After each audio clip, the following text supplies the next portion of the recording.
Marcus Blake, the black big boss, was left waiting outside the lounge. A few minutes later, he fired the entire management team. "I'm sorry, sir, but you don't meet the criteria for the first-class lounge." Those words rang out softly and politely, yet they struck Marcus Blake's pride like an invisible dagger. He was a 47-year-old black man, the powerful founder and CEO of the prestigious Skybridge Airlines. He stood there in a slightly wrinkled, worn shirt, simple reading glasses perched on his nose, with a time-worn leather backpack slung over one shoulder. No tailored suit, no luxury watch, nothing to suggest he was anyone of importance. Minutes later, a younger white man in an expensive suit strolled straight into the lounge.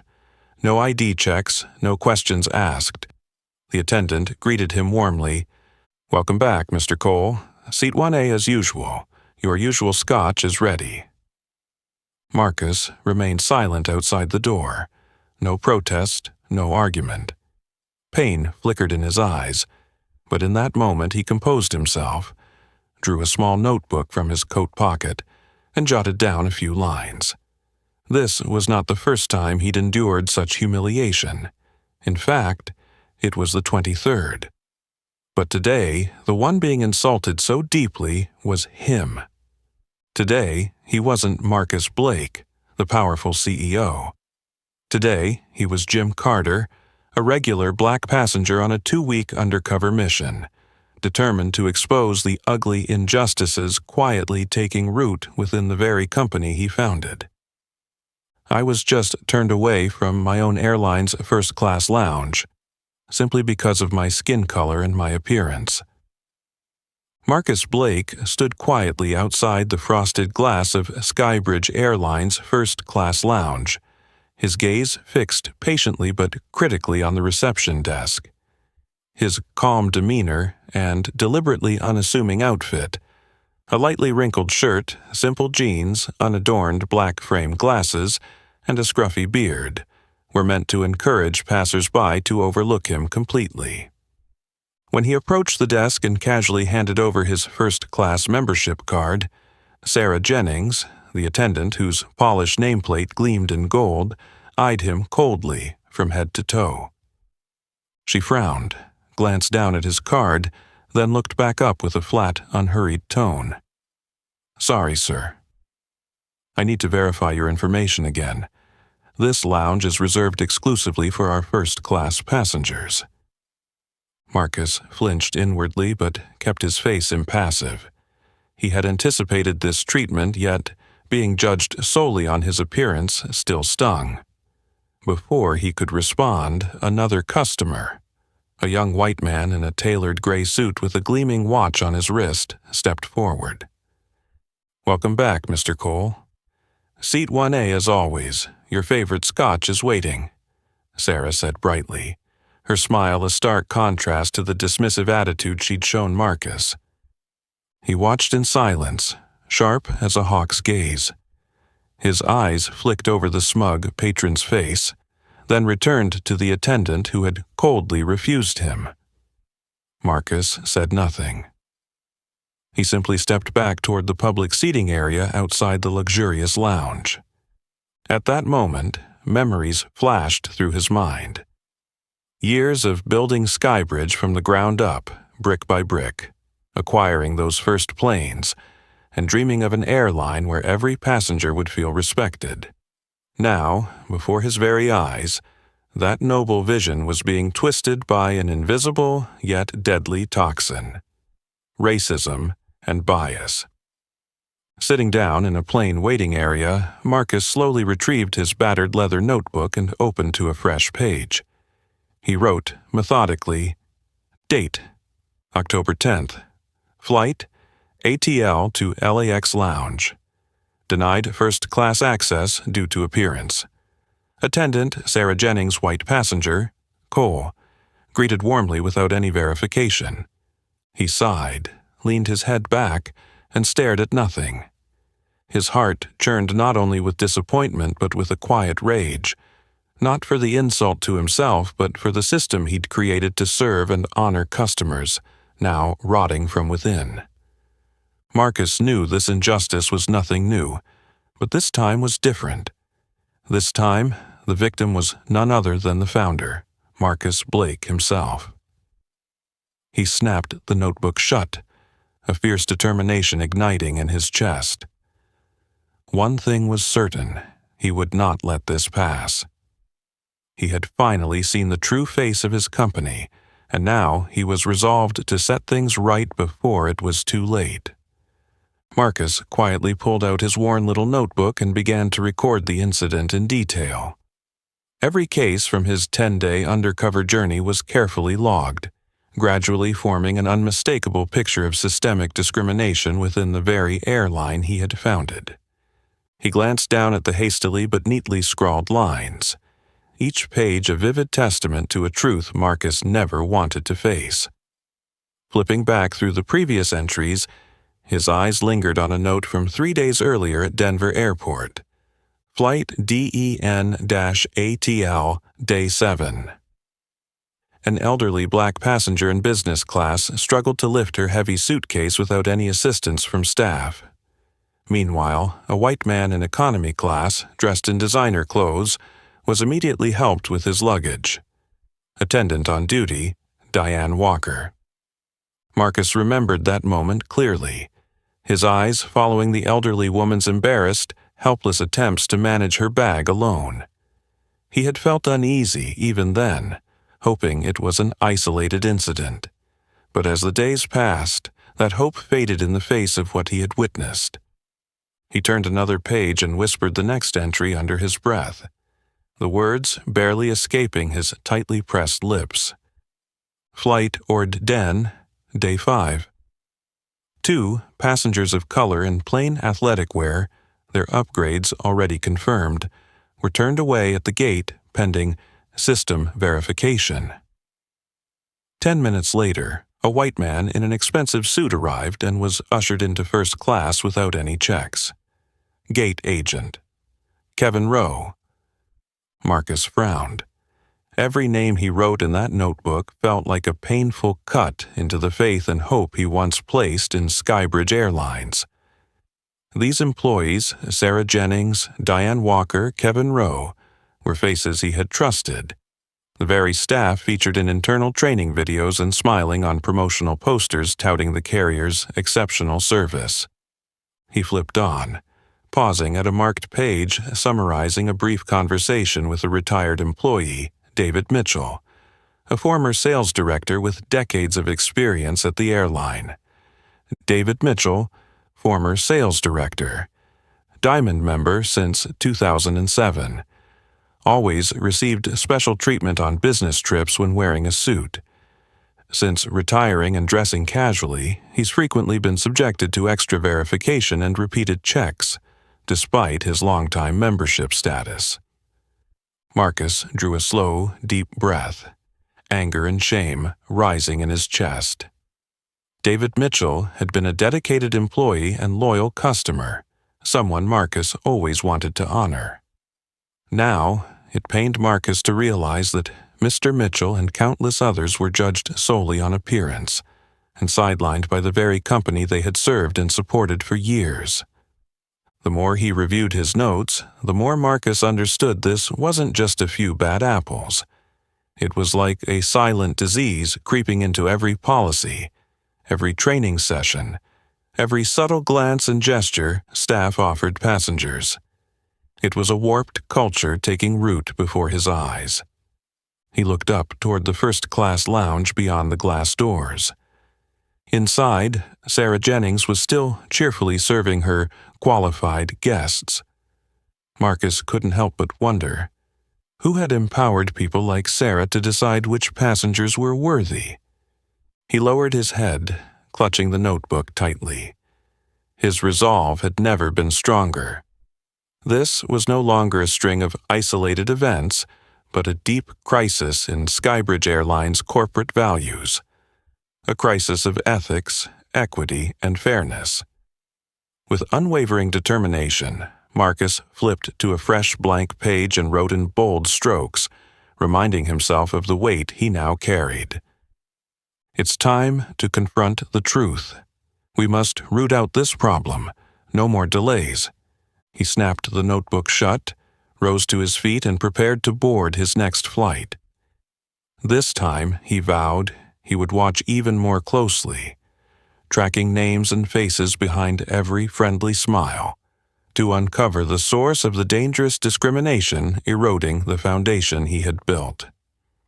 The next flight from Atlanta to Los Angeles had taken off, and Marcus sat quietly in the very last row of economy class, deliberately choosing a humble seat so he could watch every gesture of both crew and passengers.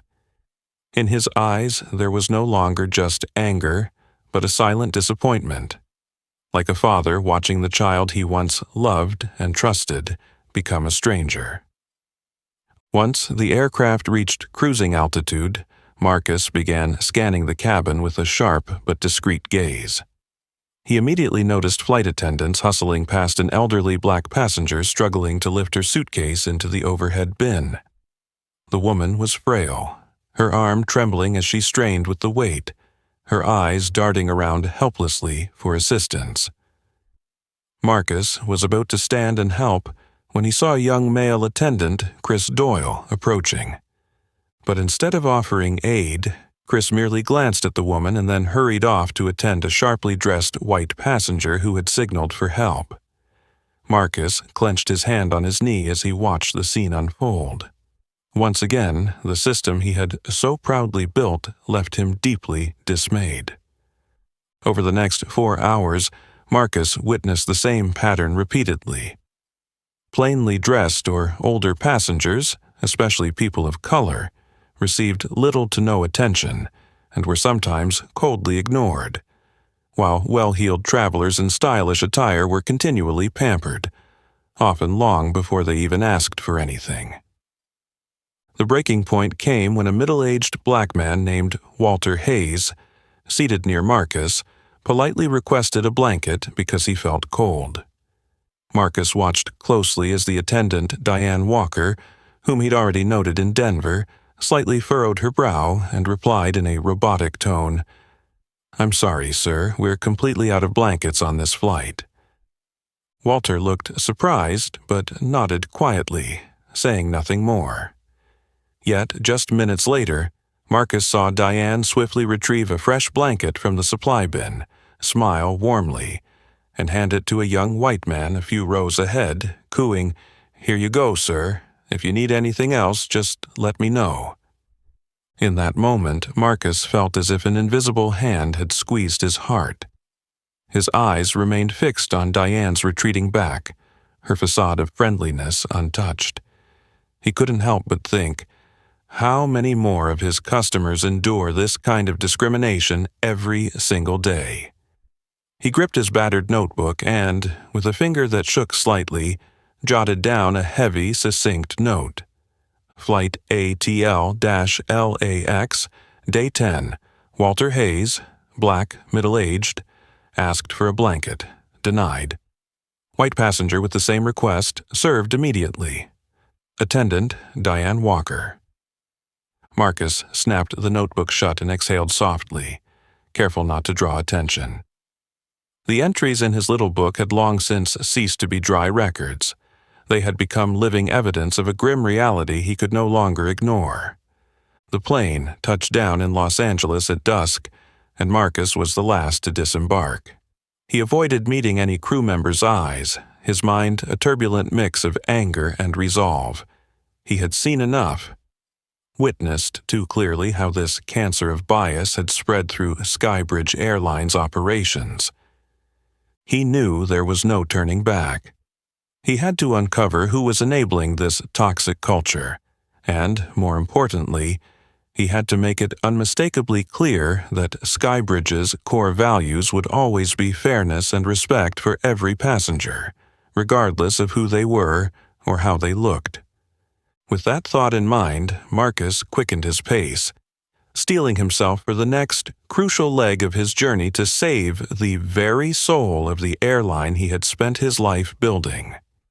The next flight from Atlanta to Los Angeles had already departed, and Marcus walked up to the first-class lounge at LAX, hoping the Atlanta incident wouldn't repeat itself. The moment he reached the reception desk, he felt a chill in the air. "Good afternoon, sir," said the young attendant, Ashley Porter, her eyes flicking over him with guarded curiosity. "May I please re-verify your membership card?"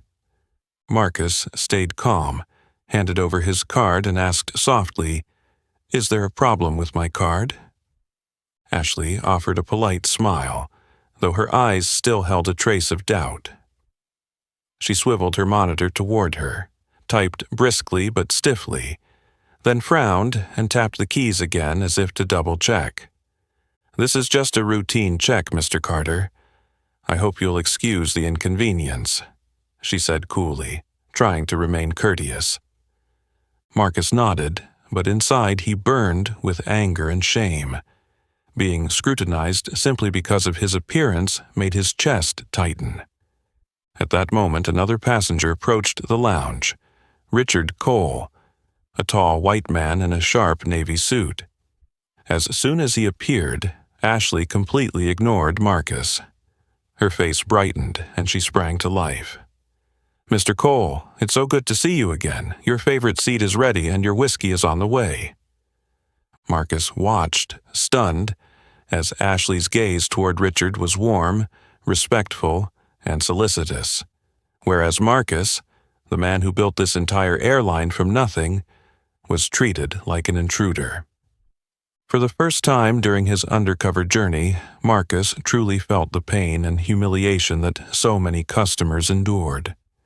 He stood silently for a moment, Ashley's words cutting into his pride like a razor. He drew a slow, steady breath to contain his anger, and then spoke in a firmer voice.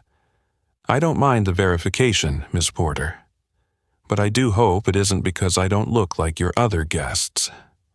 Ashley blinked, surprised by the sharp edge in his tone. She quickly masked it with a mechanical, professional smile, avoiding his eyes. "Of course not, sir. We simply want to ensure safety and quality service for all our passengers." Marcus said nothing more. His cold stare said it all. He knew her words were just a flimsy excuse hiding a bitter reality. He stepped away from the desk and moved to a seat outside the lounge, choosing a secluded corner. His heart pounded, emotions surging fiercely. He wasn't only angry at being personally discriminated against, but furious for all the innocent customers, faces he'd seen and recorded, who suffered the same mistreatment every day. Slowly, he pulled out his notebook again, his hand trembling slightly as he wrote, "LAX First Class Lounge, Day 10.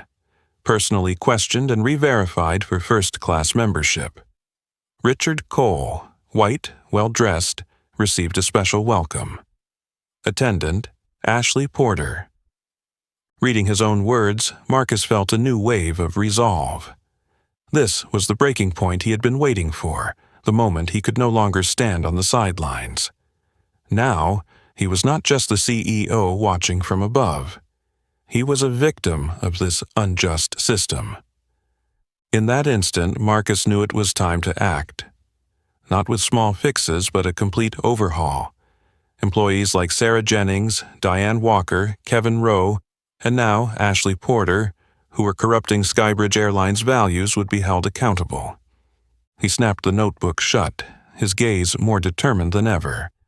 The path ahead would not be easy, but he was ready. The truth would be exposed, and Skybridge's true principles, fairness and respect for every passenger, would be restored, no matter the cost.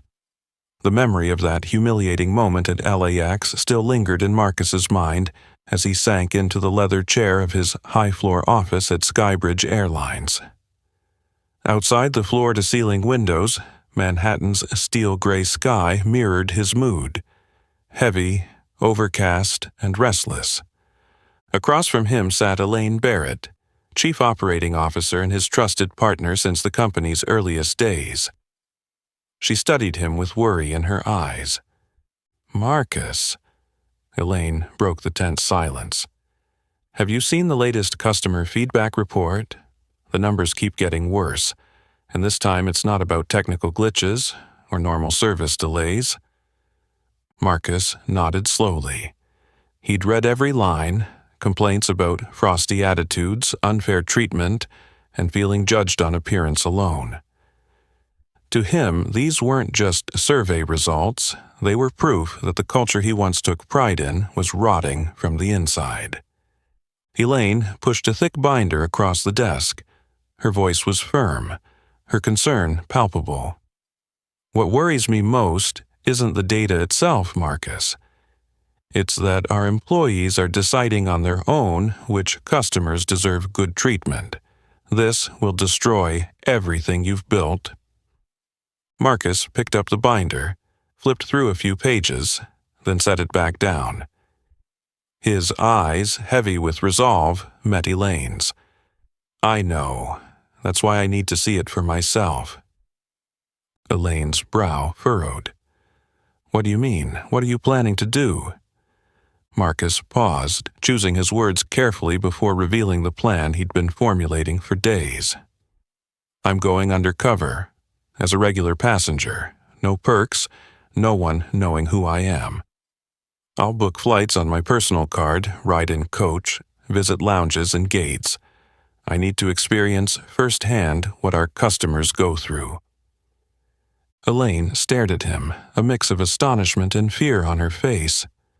Marcus, do you realize what you're saying? You're the CEO of a major airline. This is extremely risky. If you're discovered, it will be a media firestorm. He shook his head, his gaze unflinching. Elaine fell silent, listening as he continued with unwavering determination. I know the risk, Elaine. But if I don't do this, who will? We can't keep sitting in this office pretending nothing's happening. Skybridge's culture is being poisoned by a dangerous bias, and I can't just stand by. Elaine sighed, admiration mingling with anxiety in her expression. In 16 years working together, she'd rarely seen Marcus so resolute, but she also knew he was right. Corporate culture is the heart of Skybridge. Once it's compromised, the consequences can be catastrophic. Finally, she leaned back, her tone grave but supportive. Okay. How do you plan to pull this off? Marcus answered, as if he'd worked it out long ago. I'll change my appearance completely and go by the name Jim Carter. I'll book all flights on my personal credit card, avoid using any company privileges, and travel through multiple major hubs. That way, I'll see exactly what's happening beneath the glossy surface we've trusted. Elaine nodded slowly, though uncertainty still shadowed her eyes. You know I'll back you, Marcus, but you must understand. One small misstep could have massive fallout. A small, determined smile flickered on Marcus's lips. I know, and that's exactly why I have to do it. We can't keep ignoring these problems. It's time to bring the truth to light and fix this at its root. The clock on the wall ticked steadily in the ensuing silence, underscoring the weight of their decision. Both Marcus and Elaine understood they stood at a pivotal moment, one that would shape not only the airline's reputation but the future and core values of Skybridge Airlines itself. Marcus gazed out the window.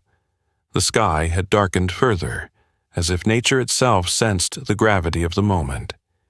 Yet in his chest, alongside the turmoil, a fierce resolve burned brighter than ever.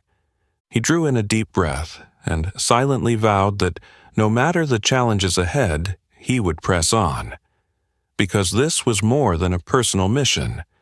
It was a responsibility he owed to thousands of employees and millions of customers who had placed their trust in Skybridge Airlines. Marcus was still deep in thought as he began preparing meticulously for his covert investigation. Disguising himself wasn't just about changing his clothes or adopting a new name. It was about becoming someone entirely different, blending in with the thousands of passengers he'd encounter each day. Standing before the mirror, Marcus studied his reflection through the gleaming glass. He carefully put on a pair of simple black plastic frame glasses, let his neatly trimmed beard grow out a bit, leaving it slightly scruffy, and chose an outfit that completed the look of an ordinary middle-aged man. A lightly wrinkled button-down shirt, a faded denim jacket, and plain khaki pants. The next morning, when Elaine saw him, she nearly didn't recognize him. "I almost didn't know it was you, Marcus," she said, her eyes flicking over his new appearance. Marcus gave a small, serious smile. "Exactly as I intended." On his first few flights, Marcus felt both relieved and nervous. He picked out a seat in the back, deliberately avoiding any priority areas and refusing to use any special perks. At first, everything seemed perfectly normal, giving him a sliver of hope that maybe his fears of discrimination weren't as severe as he'd thought. But it didn't take long for the truth to emerge. In Boston's airport, Marcus watched an elderly black man in a worn sweater standing beside the first-class check-in counter. The attendant there, a blond young man named Justin Monroe, glanced at him coldly and said, "Sir, this lounge is for first-class members only. Please verify your ticket." The elderly man fumbled for his faded diamond membership card and explained softly that he flew frequently and always had access to the lounge. Justin remained stone-faced, inspecting every detail of the card and making the man feel embarrassed under the curious eyes of other passengers. At that moment, a well-dressed young white woman strolled in. Justin instantly brightened, greeting her by name. "Welcome back, Ms. Anderson. Please come right in. Your favorite drink is waiting." Marcus tightened his grip on his notebook, his heart aching at the blatant contrast. He quietly jotted down Day 1, Boston Airport. Justin Monroe rigorously checked a senior black passenger's membership while instantly welcoming Ms. Anderson, white passenger. On his next flight from Boston to Chicago, Marcus again observed a sharp but quiet bias. A casually dressed black couple in coach politely requested water. An attendant named Amanda Brooks replied, "Please wait a moment," and never returned. Meanwhile, a young white man sitting just behind them, who never asked, received attentive service and even offers of extra snacks.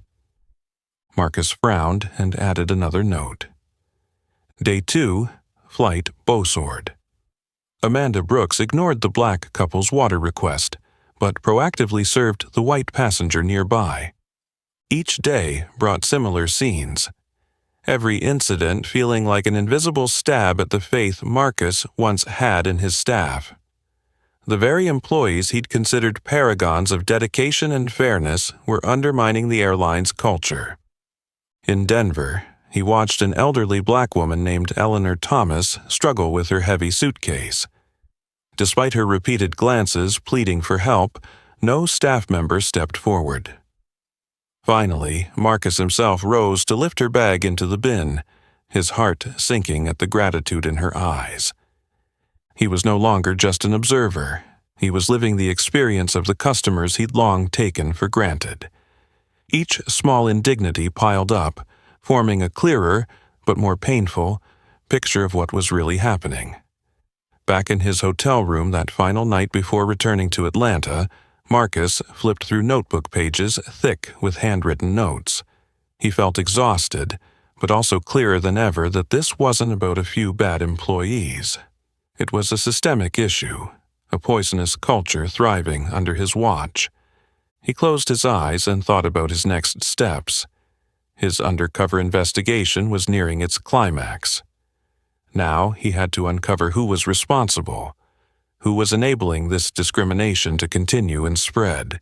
His heart swelled not only with disappointment but with ironclad resolve.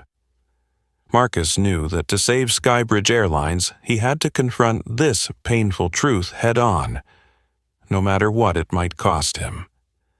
The haunting memories from his previous flight still weighed on Marcus's mind as he arrived at Denver International Airport. Every incident he'd witnessed felt like a deep scratch on the pride he once held for Skybridge Airlines. What pained him most, though, wasn't just the unfair treatment itself. It was how the passengers suffering this discrimination seemed to accept their fate silently, without protest or complaint, becoming invisible victims within the very system they trusted. Waiting at the gate in Denver, Marcus noticed a young black couple, Terrence and Maya Edwards, dressed neatly but modestly, politely trying to confirm with the agent that they'd pre-upgraded their seats via the mobile app. The agent, middle-aged, wearing a name tag that read Kevin Rowe, a name Marcus had already recorded, responded impatiently, "I'm sorry, but we need to verify that upgrade in our system. Please wait a moment." Terrence nodded graciously and shared a reassuring glance with his wife. Marcus watched Kevin closely. The agent's eyes were cold, insincere, as though helping this couple was nothing but a chore. Less than 5 minutes later, a young white man in an expensive suit approached the counter. Marcus's heart sank when he recognized him as Richard Cole, the same man whose privileged treatment had humiliated him in Los Angeles. "Mr. Cole, so glad you're here," Kevin said warmly, a complete reversal in tone. "Your business class seat is all set. We'll make sure you get the best one." Marcus clenched his fist and ground his teeth. Once again, he was witnessing what he thought had been isolated incidents become a clear, systemic pattern.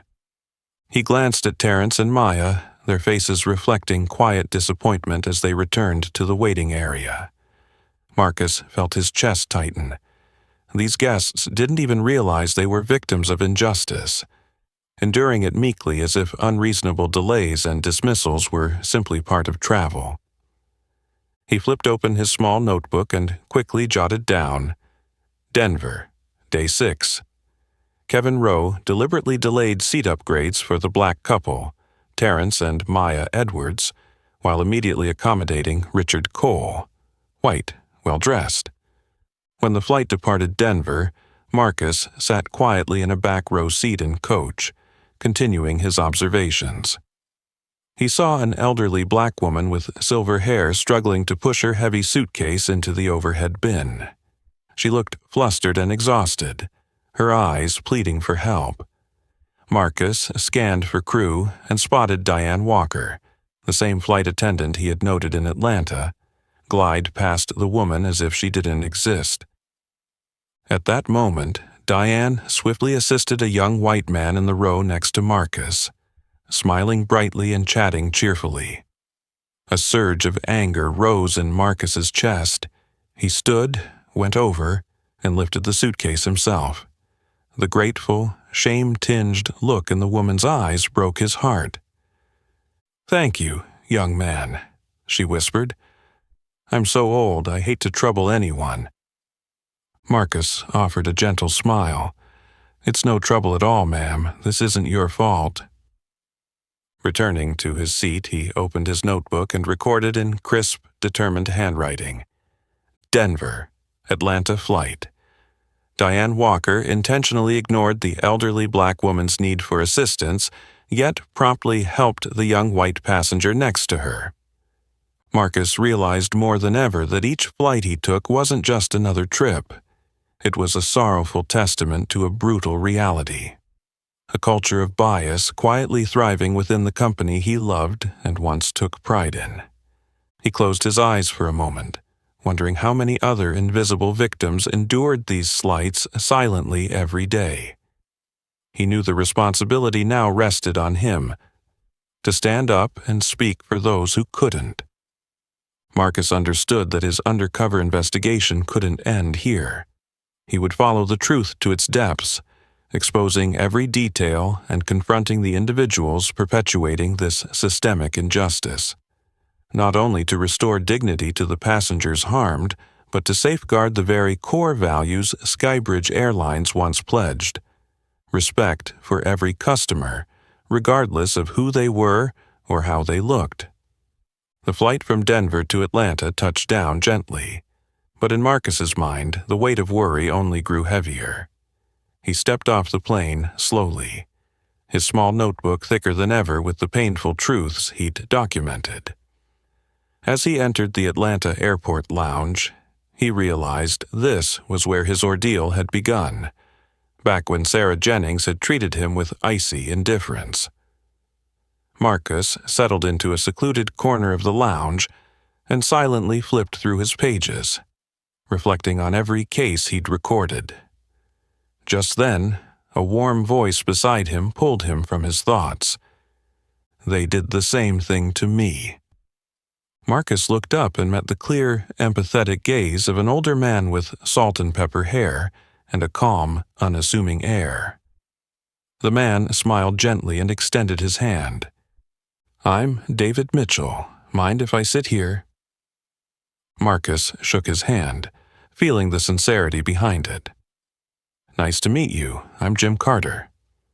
David nodded, his eyes drifting as if recalling something deeply painful. "I was a sales director for over 20 years, he began, his voice steady but carrying a hidden ache. "I flew Skybridge constantly and earned diamond status back in 2007.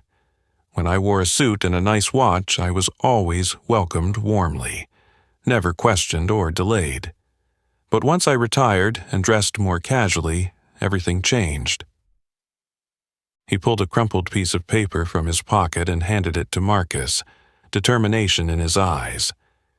"These are my notes, dates, times, employee names, and airports, when I was asked to re-verify my membership or even denied lounge access, all because I no longer looked like a high-end passenger." Marcus's hand trembled as he read the neat, compact entries, each line a fresh wound. April 12th, Miami. Attendant. Chris Doyle demanded I recheck my card, his eyes plainly disrespectful. April 18th, Chicago. Lounge attendant. Justin Monroe initially refused me, doubting my membership. April 24th. Denver. Flight attendant. Diane Walker ignored my plea for help with my bag, then immediately assisted the white passenger beside me. His chest tightened. These were the very names Marcus had been jotting down himself all week. David continued, voice low but resolute, tinged with sorrow. "You know what wounded me most?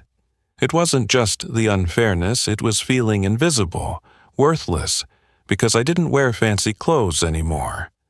I used to be proud to be a loyal customer of this airline.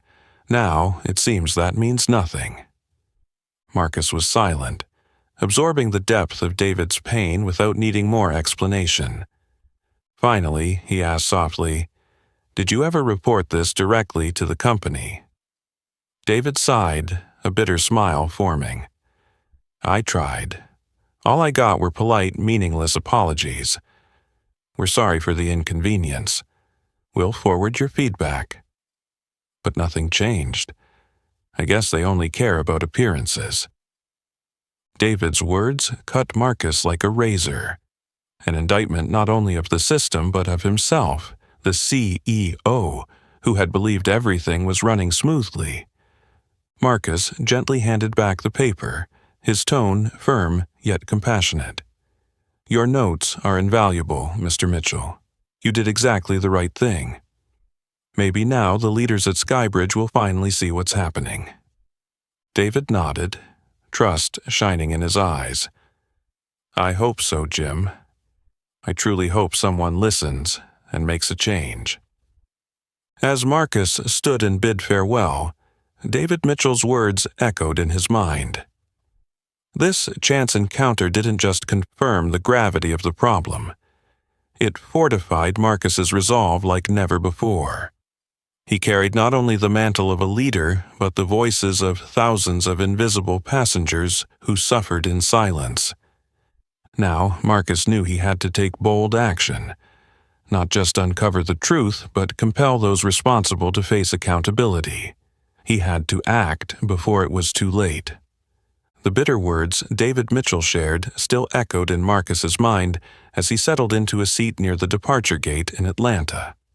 Lost in thought, he suddenly spotted the familiar figure of flight attendant Diane Walker, one of the names he'd been carefully recording throughout his journey. Diane sat just a few feet away, looking relaxed, probably on her break between flights. Marcus discreetly watched her, eyes drifting to her phone when it lit up with a new message.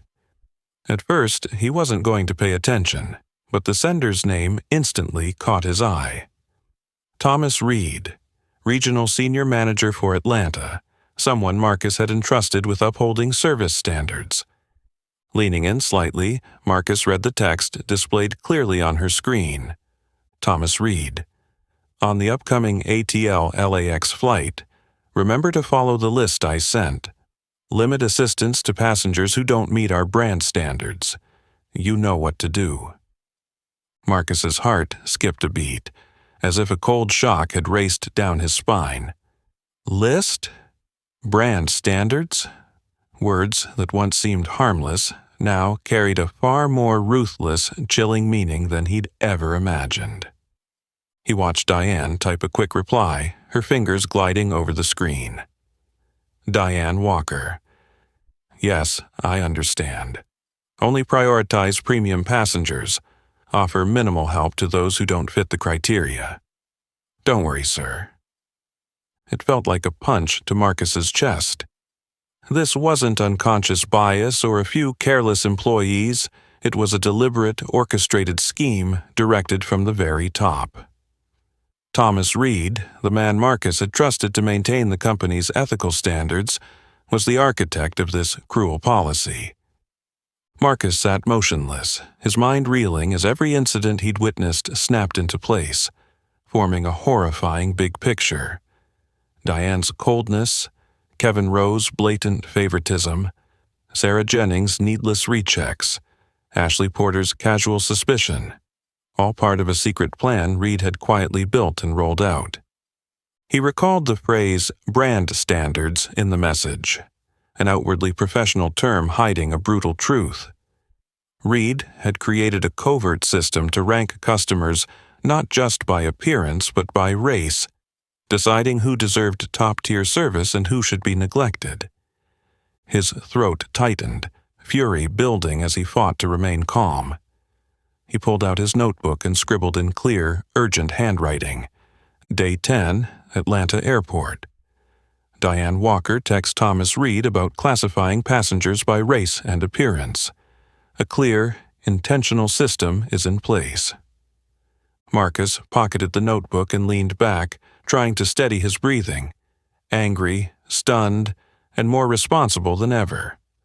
This was no longer the misdeeds of a few individuals, but an organized conspiracy rooted at the heart of the company he'd spent his life building and protecting. His gaze settled on Diane, now standing and walking toward the gate as if nothing had happened. Her unsettling calm made him shiver. How many other passengers had silently suffered under this toxic culture, unaware of why they were being ignored? Marcus rose and strode toward the gate, his heart heavy, but his resolve stronger than ever. This moment changed everything. He was no longer merely an observer or a secret note-taker. Marcus knew he had to act immediately, confront Thomas Reed and every person involved, holding them fully accountable under the law and before their own consciences. There was no time for hesitation. He now represented not just Skybridge Airlines but justice and the dignity of thousands of invisible customers long forgotten. Marcus vowed to bring the truth to light, no matter the cost. The moment he saw those secret messages, Marcus realized there was no turning back. Returning to his hotel that evening, he immediately asked Elaine to quietly send him all personnel files and any documents related to the brand standards Thomas Reed had introduced. Marcus sat in the dim room, the glow from his laptop illuminating his increasingly tense face. Opening the confidential files Elaine had just emailed him, Marcus began to see the full, dark picture Reed had been quietly building under the guise of professionalism and modernity. Reed's documents never used overtly discriminatory language, but they were full of hidden implications wrapped in glossy terms like prioritize premium customers, consistent brand image, and optimized experiences for priority clients. Marcus paused at a document titled Guidelines for Prioritizing Customers by Brand Image Criteria, signed off by Thomas Reed himself. His throat tightened as he read the cold, clinical wording. To maintain our upscale brand image, staff must give special attention and priority to customers who match the company's representative appearance standards. Those who do not meet these appearance criteria will receive restricted access to preferential services, preserving our brand's reputation and prestige. He exhaled in angry frustration. Reed had used harmless-sounding phrases to hide a clearly racist and elitist agenda. Terms like appropriate appearance and service restrictions were cleverly coded so that no one would suspect the underlying intent. Flipping to the next page, Marcus saw two lists: priority customers and non-priority customers. It was unmistakable. Most of the priority names were white, well-dressed travelers, while the non-priority list was almost entirely people of color, seniors, or simply patrons in casual attire. This wasn't accidental. It was a deliberately engineered system. The more Marcus read the emails between Reed and his subordinates, the more bitterly enraged he became. Reed repeatedly instructed staff to carry out this segregation, discreetly but effectively, ensuring neither customers nor the public would notice. He encouraged them to apply these criteria tactfully, making it almost impossible for discriminated passengers to even realize what was happening, let alone complain. In one particularly cold email to Diane Walker, Reed wrote, "Remember, Diane, our preferential service must go to those who reflect the brand image we're targeting. Those who don't meet these standards need to understand they aren't in our priority group." Each sentence felt like a dagger to Marcus's heart, shredding the trust he had placed in Reed. This was the man he had recruited to elevate service quality, now exposed as the mastermind behind a cruel, systematic plan. For a long moment, Marcus sat in stunned silence, waves of disappointment and anger crashing through him. He realized he was partly to blame for trusting the wrong person and giving Reed unchecked power. At that moment, his phone buzzed. A message from Elaine appeared. Elaine. "Marcus, I just checked Reed's hiring history. He came from a rival airline and was accused of similar practices there, but the case was quickly buried. Reed is deliberately applying the same discriminatory system here." Marcus gripped his phone, fury surging. This was even worse than he thought, not just one rogue manager's wrongdoing, but an orchestrated, premeditated scheme, with Reed at its helm and a network of accomplices. He texted Elaine back, short and resolute. "Marcus, thanks, Elaine. I'll handle this. We must act immediately and stop Reed and his allies from doing any more damage." Marcus turned off his phone and sat in the darkness for a long while. These revelations had fully awakened him to the severity and sophistication of Reed's plan. The foundation of trust and hope he'd built for his company was under dire threat. But he knew he couldn't let anger or despair weaken him. His duty was clear: to halt this conspiracy at once, not just to protect Skybridge's reputation, but to defend the fairness, equality, and human values he had always believed in. Tomorrow, when he returned to headquarters, Marcus would confront Reed and everyone involved. No longer as a distant observer, but as a man ready to fight to reclaim the soul and future of the airline he had devoted his life to building. The next morning, Marcus walked into Skybridge Airlines headquarters wearing a sharp suit, his appearance once again that of a powerful, respected CEO. But the atmosphere in the building felt different than usual. From the reception desk to the administrative staff to the department managers, everyone sensed the seriousness in his gaze and the purposefulness in his stride.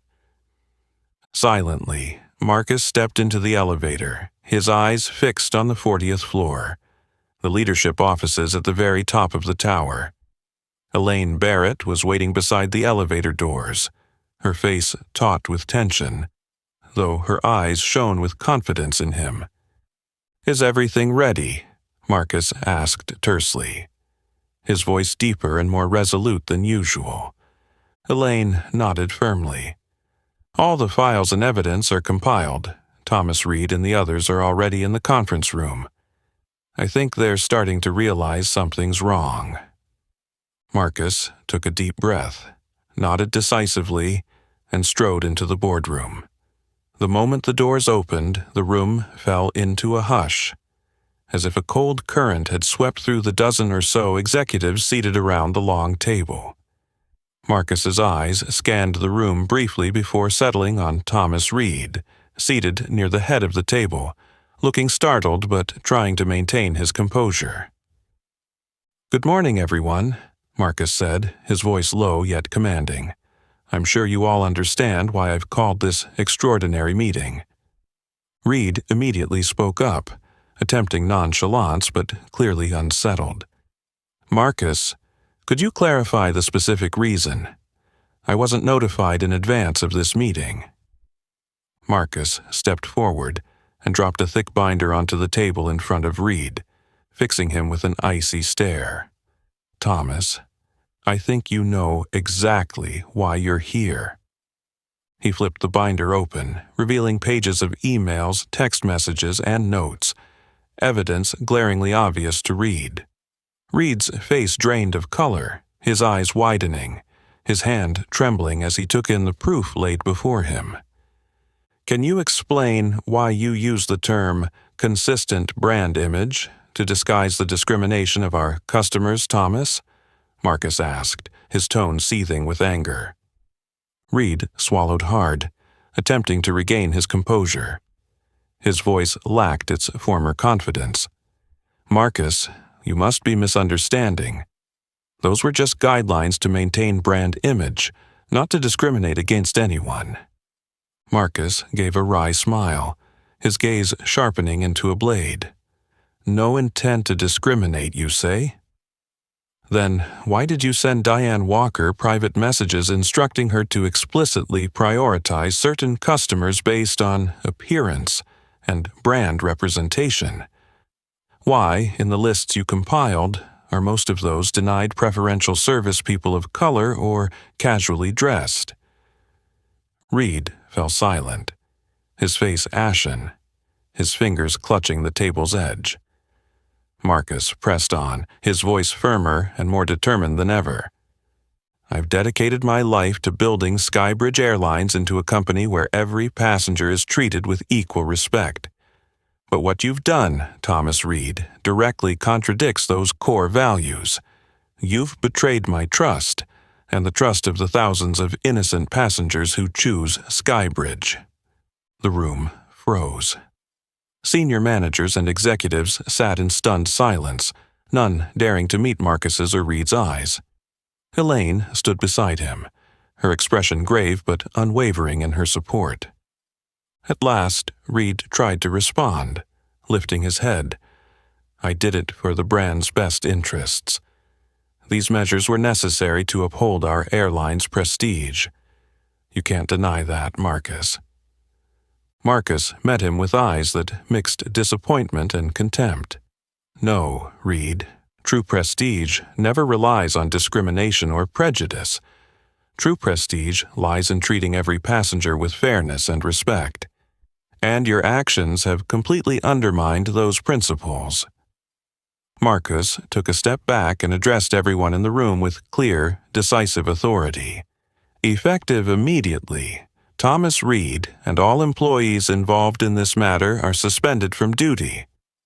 I'm ordering a full investigation to ascertain the extent of these violations and to enforce the strictest disciplinary measures under company policy." Reed jumped to his feet, ready to protest, but Marcus's stern gaze silenced him. Marcus continued in a deep, resolute voice. "Skybridge Airlines will not tolerate any form of discrimination. I am committed to doing whatever it takes to restore a culture of fairness and respect here." He paused, letting his eyes sweep over every face in the room. Each one bowed in acknowledgement. He knew his decision was necessary, even though it would trigger fierce internal fallout. Turning on his heel, Marcus left the boardroom, feeling not only disappointment but an unprecedented resolve. He knew the fight was far from over, but he was more prepared than ever to defend Skybridge Airlines and the core values he'd proudly built from the very beginning. Just hours after suspending Thomas Reed, I convened an emergency meeting with Skybridge's entire senior leadership team. The boardroom was unnaturally silent. Each pair of eyes locked on me as I entered, carrying the thick dossier of evidence.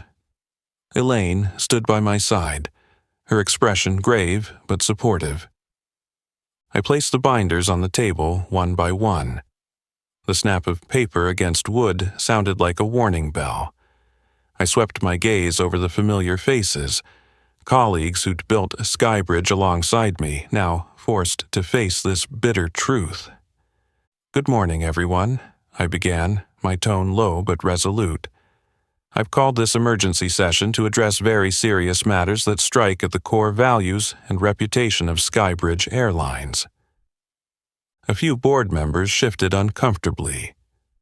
I activated the projector, and on the screen appeared internal messages between Thomas Reed and subordinates like Diane Walker and Kevin Rowe. Cold instructions for classifying passengers by appearance and race. A hush fell over the room as murmurs rippled through. I pressed on. These messages proved the existence of a purposely engineered system of racial discrimination, disguised under innocuous labels like consistency of brand image and premium customer priority. Thomas Reed and certain team members abused their authority to enforce this policy system-wide. Next, I screened security camera footage from a first-class lounge. Sarah Jennings outright refusing assistance to a black passenger, then greeting a white passenger with warm enthusiasm moments later. Several executives sat stunned, some motionless with shock. Then I played a recorded call between Reed and Walker. Thomas Reed: "Diane, remember to focus on priority passengers per our criteria. Those who don't fit should receive minimal service, discreetly." Diane Walker: "Understood, sir. I'll follow your instructions."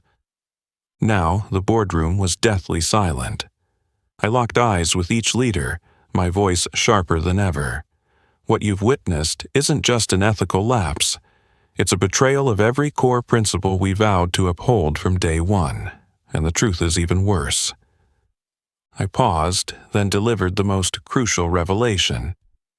I've personally lived this discrimination.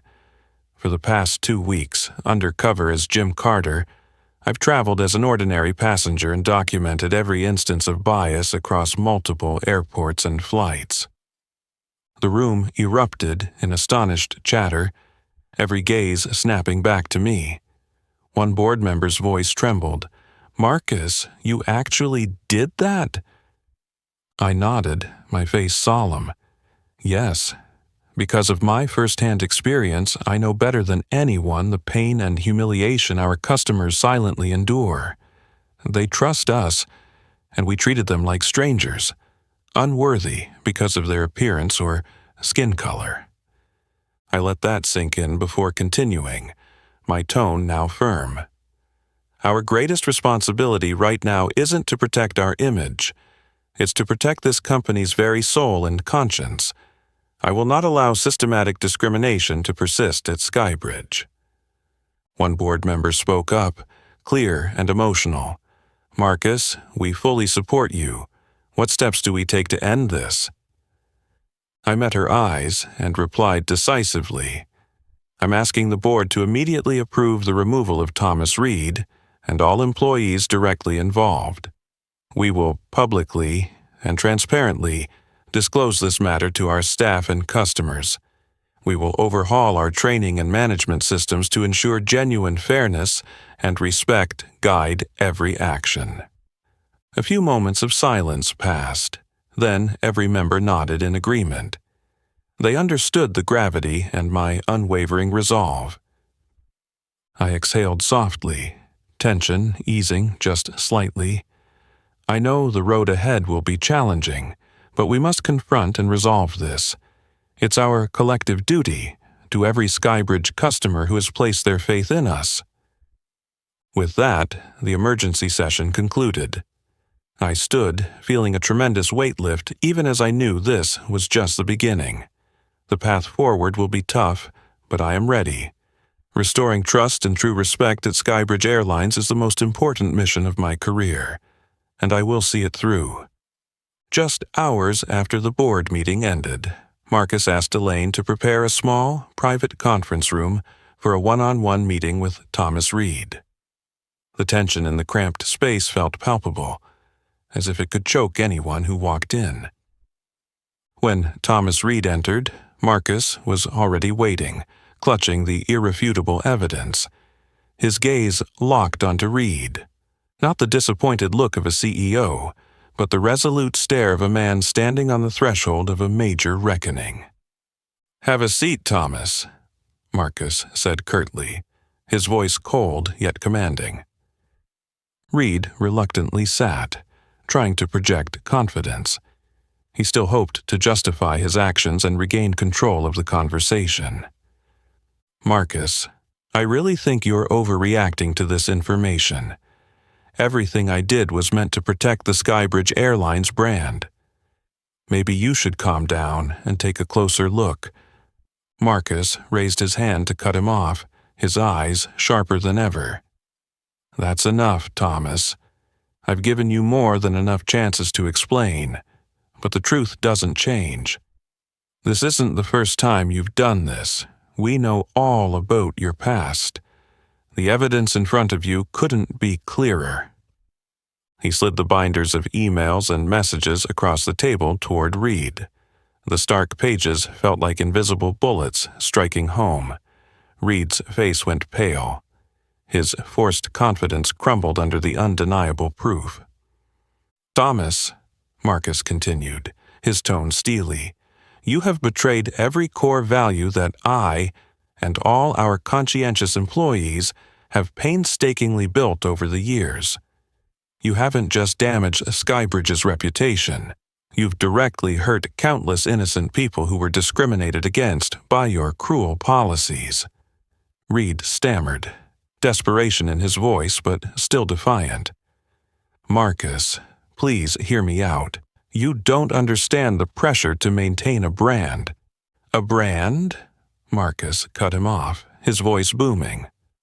"What kind of brand, Thomas?" "A brand built on discrimination. A brand that only serves the so-called elite customers by your own criteria, while treating everyone else as if they don't even exist." Marcus paused, locking eyes with Reed, enunciating each word deliberately. "I never founded Skybridge to be a discriminatory airline. I built it so that every passenger would be treated equally and with respect.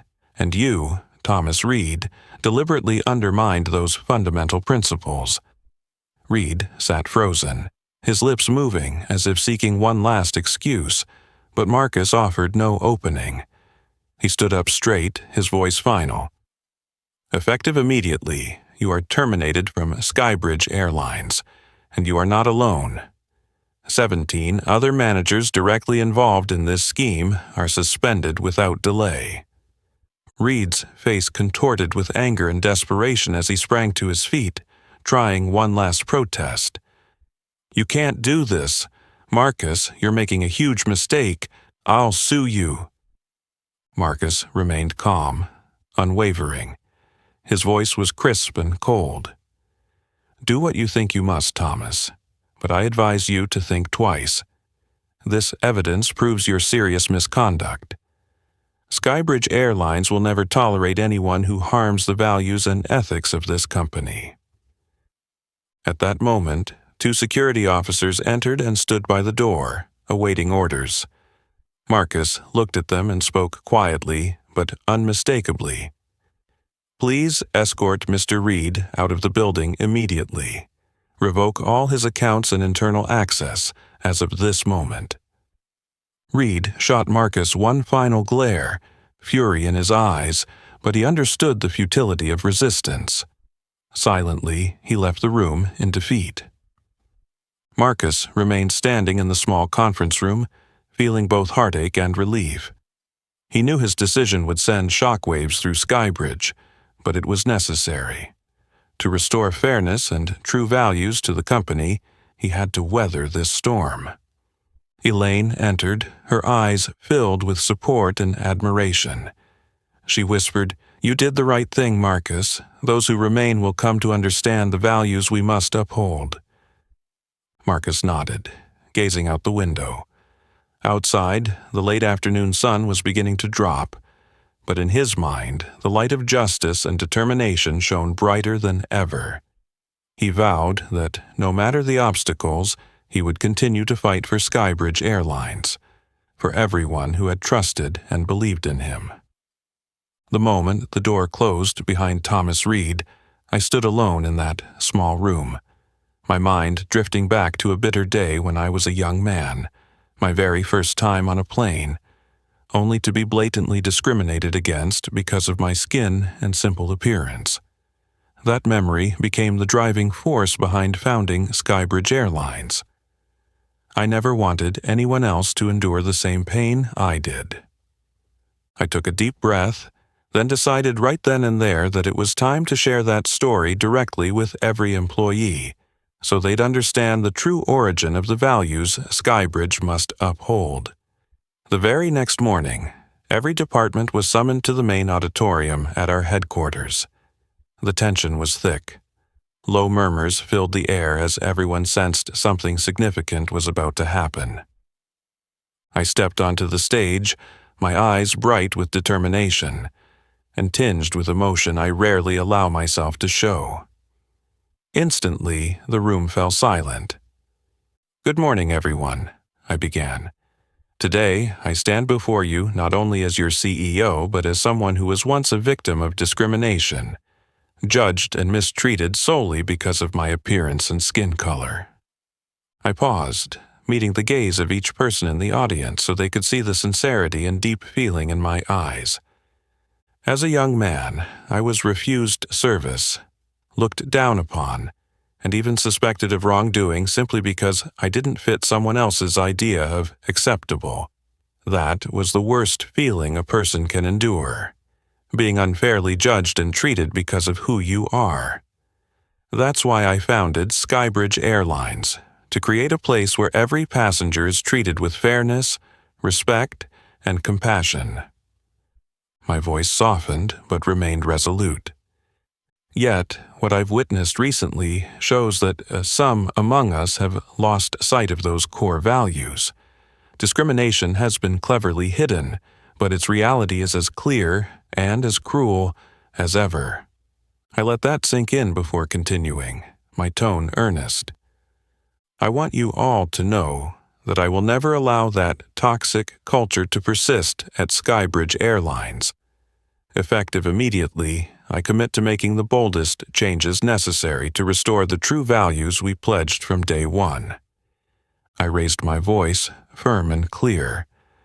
We will completely overhaul our management and retrain every employee on how to treat customers fairly and respectfully. From now on, every policy and every action will be guided by one immutable principle. Every passenger will be treated with absolute respect, regardless of appearance or skin color. A surge of applause rippled through the auditorium.